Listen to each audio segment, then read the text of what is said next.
The richest countries in the world are the countries that have the most suicide, anxiety, depression, and physical pain. And this is by many different measures, many different survey measures, many different types of studies. So clearly we have something very strange going on here, where the more we have of the kinds of ideal things that we think would make a good life, right? Lots of food, lots of fun stuff, lots of medicines to protect us from, illness and pain. We've clearly reached some kind of tipping point where we're now essentially more miserable than ever. And the question is why? Why would that be? And I do think that the pleasure-pain balance explains that.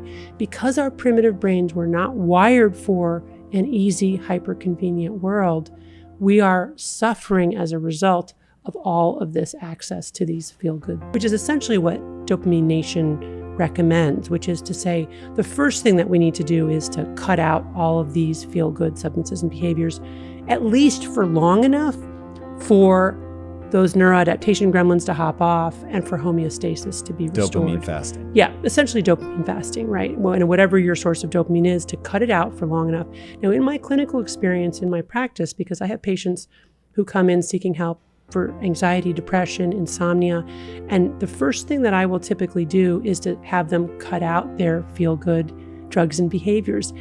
Very counterintuitive, right? Because you're going to feel worse before you feel better. Because as soon as you do take the weight off the pleasure side, you're going to get this balance slamming to the side of pain, because now you've accumulated all these gremlins, right?